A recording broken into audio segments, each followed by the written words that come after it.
Make sure you watch until the end to see how you can win free gear and products.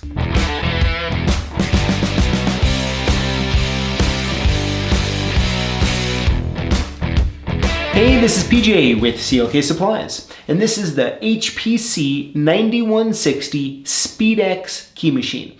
Now, this is a full-size key machine, and it's made in the USA. You know, one thing I can kind of appreciate about this machine is they didn't put a bunch of extra plastic parts on it that you, as well as I, know are gonna break with use in a van or having stuff hit them. So being simplistic on that, you know, is something I really appreciate about how HPC builds their key machines. Now, this machine does come with a 4-way jaw, so you're gonna be able to cut any standard edge style key, automotive, residential, all of them, and the jaws are wide enough to cut remote head keys.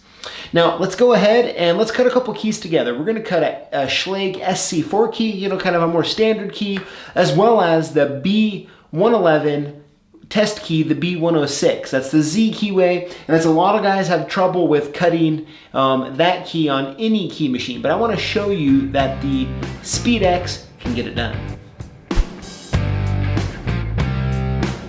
Now, the first key we're gonna cut is gonna be this SC4 key, all right? This is something that, you know, essentially any normal key machine can cut, edge style wise, and we'll go in and kind of get these aligned. But, you know, one thing that kind of separates the SpeedX from some of the other brands is this drop down key gauge, all right? So a lot of times, you know, the new ones have this little flip up mechanism down here. Some guys either love or hate it. Some love this gauge. Now, the interesting part is most of the time, this gauge works great for shoulder stop keys like this SC4, but it doesn't work very well for the tip stop keys like the automotive keys we'll do next. You can still use it. I'll show you how, but let's go ahead and get this key cut here. So I got this SC4 key put in right here. We'll go ahead and drop this key gauge down and get it aligned. Now you'll see this machine's moving around a little bit, and you can see there are holes that you can bolt it down to not move, but I'm just doing this for demo purposes, so I'm not going to drill any holes or mount it. Once we have the existing key on the left here clamped down, we're going to go ahead and I'm going to slide in this SC4 until it stops right here on the shoulder. All right, so it's always good here. Let me open it up, make sure I get it nice and flat like that. We'll pop it up. And now we're ready to cut the key. Now the switch is actually right here on the side. Let me show it to you. There's the switch to turn it on and off, all right? So I'll put it back down here. We'll turn it on. Let's cut the key.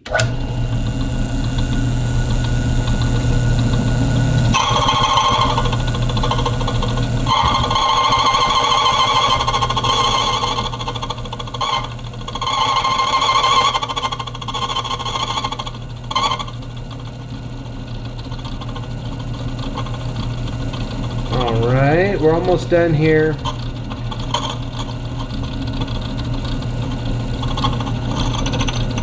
And there we have it.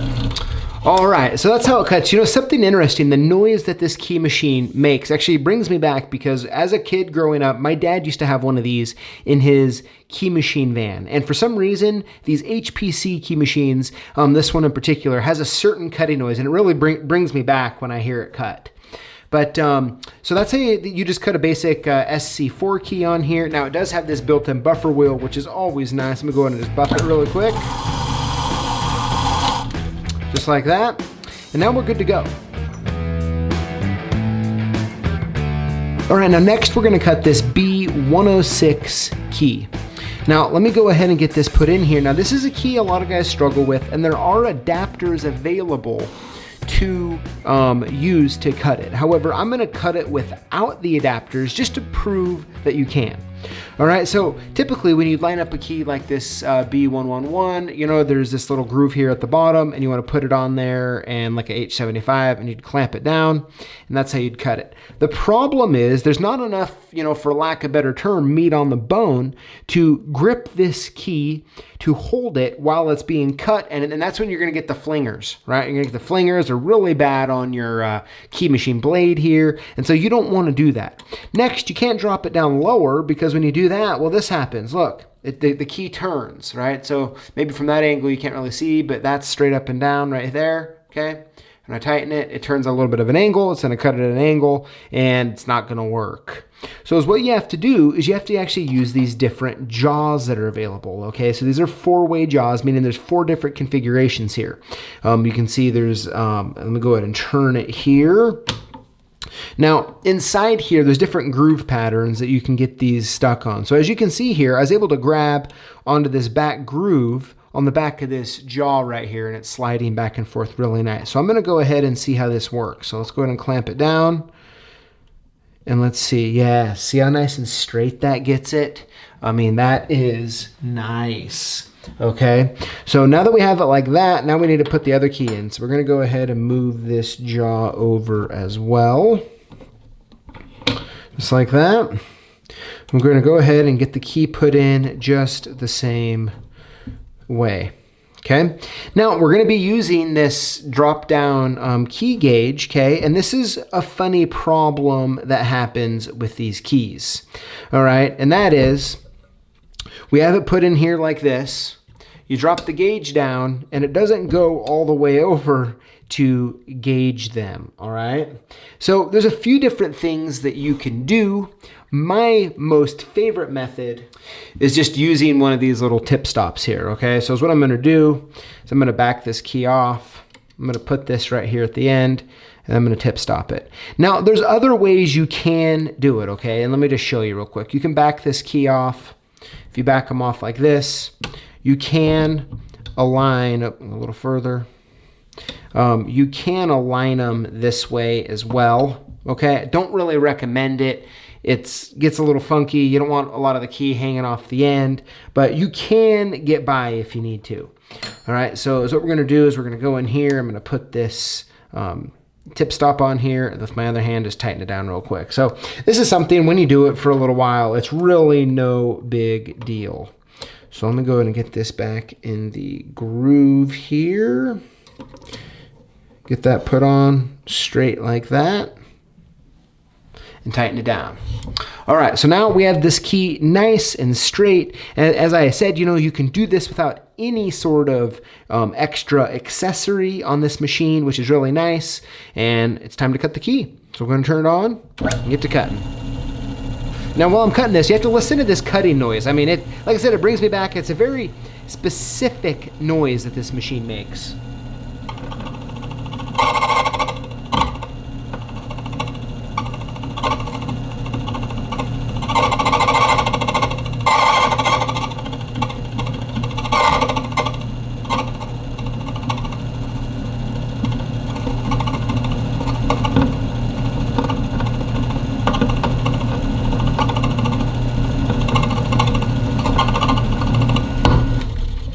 All right, and there you have it. So at this point, we just flip it around and we'll cut the other side. Now, if you notice while I'm cutting it, it's not necessarily smooth. That's kind of on me because I'm trying to bring my head around over here to the side so I can see what I'm cutting while not getting the camera away, and it's not bolted down. So that's on me. That's definitely not on the machine here.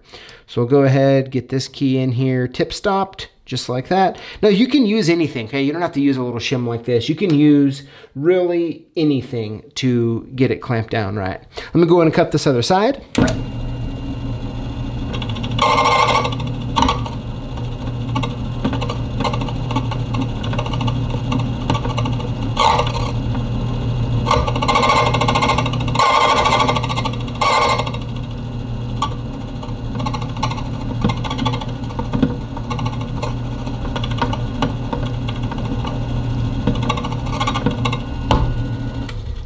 And there you have it. So you can cut these B106 or the transponder version, the B111, you can cut them on this machine without any problems, as you just seen me do. So that's this HPC SpeedX key machine.